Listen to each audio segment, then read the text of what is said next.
Si tu restes jusqu'à la fin, tu n'auras plus de relations sexuelles hors du mariage. Mais avant de commencer, il est important de bien comprendre la différence entre l'impudicité et l'adultère. L'adultère, c'est lorsque tu es marié, homme ou femme, et que tu as des relations sexuelles avec une personne qui n'est pas ton conjoint. L'impudicité, par contre, c'est lorsque tu es célibataire, jeune homme ou jeune femme, et que tu te livres à la fornication avec une autre personne. Épisode 1 Corinthiens 6, verset 13. Le corps n'est pas pour l'impudicité, mais il est pour le Seigneur, et le Seigneur pour le corps.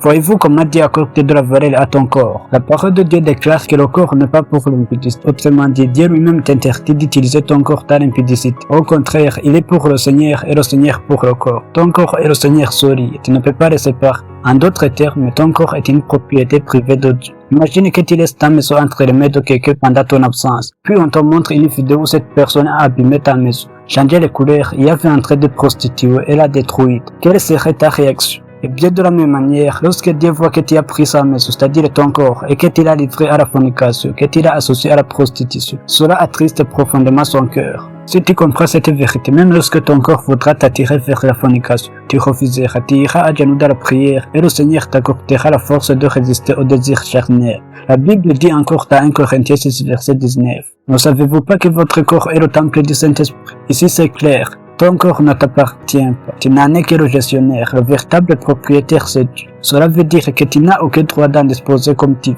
Lorsque tu prends conscience de cela, tu ne livreras plus ton corps à la débauche, tu ne t'uniras plus à n'importe qui. Car tu sauras que tu es en train de mal utiliser ce qui appartient à Dieu. Tu sauras que tu es en train de faire ce que Dieu n'approuve pas. Au contraire, tu choisiras d'honorer ton corps, de l'utiliser de la manière qui plaît à Dieu, dans la sanctification et dans l'action de grâce. Comme il est écrit dans 1 Corinthiens 6, verset 20. Glorifiez donc Dieu dans votre corps et dans votre esprit qui appartiennent à Dieu. 1 Corinthiens 6, verset 16 note. Ne savez-vous pas que celui qui s'attache à la prostituée est un seul corps avec elle?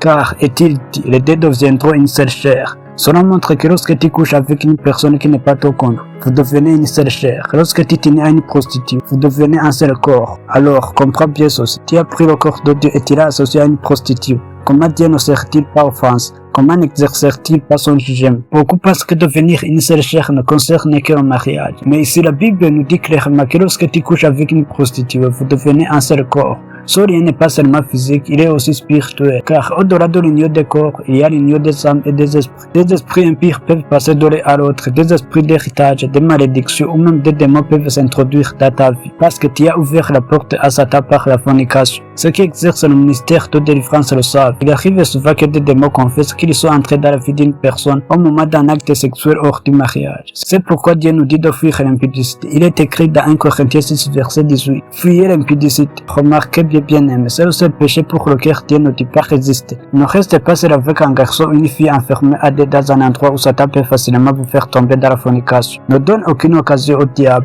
Comme il est écrit dans Ephésiens 4, verset 27, il est dit, ne donnez pas accès au diable. La meilleure manière de ne pas donner accès à Satan, c'est de fuir. La Bible poursuit en disant dans 1 Corinthiens 6, verset 18, fuyez l'impudicité, quelque autre péché qu'un homme commette est hors du corps. Mais celui qui se livre à l'impudicité pêche contre son propre corps. Quand tu commets la fornication, tu pêches contre ton propre corps. Et ce corps n'est rien d'autre que le temple du Saint-Esprit. Autrement dit, tu pêches directement contre le Saint-Esprit, tu pêches contre Dieu lui-même. Imagine un instant, en te livrant au péché sexuel, c'est comme si tu prenais un bateau pour frapper Dieu en pleine face. Quelle audace! Voilà pourquoi si tu continues à vivre dans l'impudicité en utilisant ton corps comme tu veux alors qu'il ne t'appartient pas, et que tu refuses de tenir compte de l'avertissement de Dieu, sache que tu n'hériteras du royaume de Dieu. Parce que la Bible le dit clairement dans 1 Corinthiens 6, versets 9 et 10. Ne vous y trompez pas, ni les impudiques ni les adultères n'hériteront du royaume de Dieu. Bien-aimé, comprends que tu es en train de te fermer toi-même la porte du royaume de Dieu et de t'ouvrir la porte de l'enfer, du feu éternel. Voilà pourquoi Dieu désapprouve toute relation sexuelle hors du mariage. Mais écoute bien ceci, ne rejette pas la grâce que Dieu te fait aujourd'hui en t'avertissant par son message.